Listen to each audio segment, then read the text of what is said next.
So I am going to be talking about the Pfaff Admire Air 7000. I absolutely love this machine.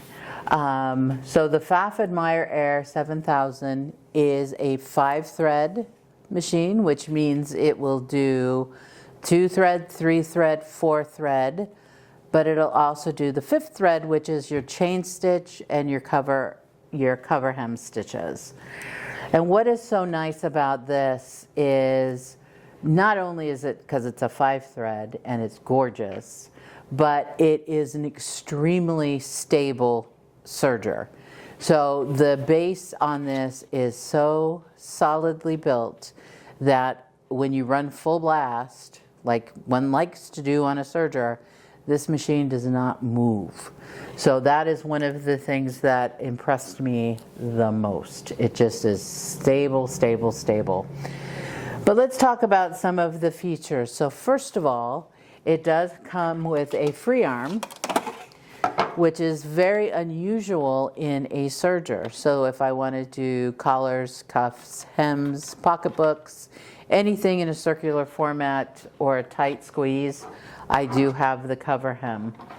It also comes with an extension table. It comes with it, which just makes me jump up and down. It makes me so happy, because if you want to improve the quality of your sewing, having an extension table will help you tremendously.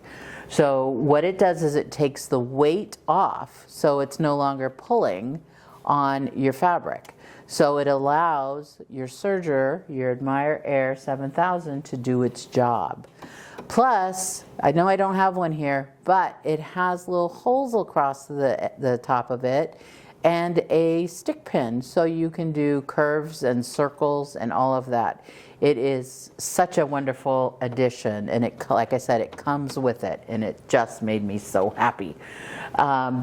Another thing about this is how easy it is to follow the instructions. Everything is right on the screen. Oh, one thing, it does come with a knee lift, and the knee lift, when you use the knee lift, it will lift the foot for you. And this can come in quite handy on some of the more decorative side of things. I use it with my cover hem all the time. So having a knee lift is very, very nice. And again, it comes with it, so it's fabulous. But let's talk about the screen and some of the features here. So the first thing is, this is the door. So if we pull it open, we can take a look at the inside of the threading. So I have left the upper looper unthreaded. So for those of you that might be familiar with a serger or thinking about trading up, you know when the older sergers, you need to thread in a particular order. Well, one of the nice things about the air threading is we can thread in any order we want. So in this case, I'm going to thread the upper looper last. So what I'm going to do is I'm just going to go ahead and get it into my pre-tension, come down and get into my little hook. First thing I want to do is I'm going to tell it I'm threading. So I'll switch from the stitch mode to the threading mode. And then there's little tubes in here, so I'll turn the hand wheel until the tubes connect. And then I can get to the exciting part. Whenever I show this, I always go right to the exciting part. And so I'll just tuck it into the little hole there.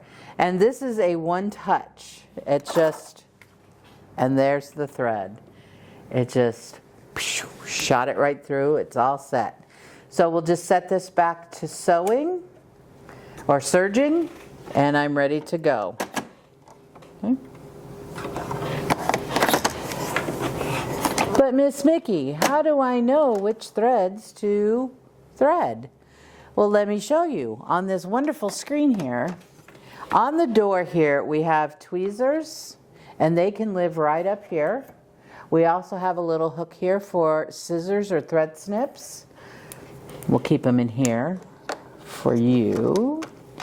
And we also have a little stylus.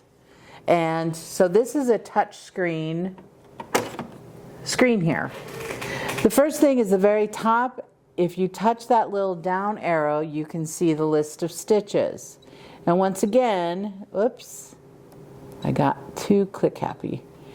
I can look down through all of my stitches. I have 26 different stitches to choose from, which is amazing. I'm working at an angle here, and that's what's making me not be able to see. So I'm going to select a 4-thread overlock, but it does show you what the stitch is going to look like. And it's showing me what thread needs to be threaded. And this is all color-coded for our convenience. All of the tensions are all color-coded. All of the threading is all color-coded. So we could always know what's doing what. And even the stitch here is also color-coded so that I can see what position is doing what part of the stitch. Very, very nice. And over here there's information screen 1, and this will tell us how to set everything up. Because this is a cover stitch, we have 2 different kinds of tables. One is for the overlock, and it allows the use of the blade, and the other one is the cover hem, where it's completely flat on top. So it comes with both of those. And so it's letting me know it wants the one I have in. It's letting me know whether or not to bring my blade up or down. It's letting me know whether to have my stitch finger engaged or not. And it's letting me know whether or not wants the upper looper up or down. Now, for those of you that have a cover stitch machine, switching from an overlock to a cover stitch, I want you to see how easy this is. Because I'm going to turn my upper looper down into the down position. Down here there's a little switch that goes from A to B. For cover hem, I want to be in B. It's that easy. That easy. It makes me happy. So now when I turn my hand wheel, my upper looper does not come up and down. But when I'm ready to go back, I just flip it back over to the A position and it's up again. So incredibly easy. Okay. So there's a few, this is a brief overview of what it does. And then if I go to information screen number 2, it's giving me a description of what this stitch is best used for. But as you know, if you've been sewing for a while, we tend to make our own rules as we go along. But if you are new to serging, this is very, very helpful to have what it's used for right here at your fingertips. So it's very, very nice. And then when I X out of that, now I get my main screen. Here it's letting me know, it's showing me an image of what the stitch is going to be.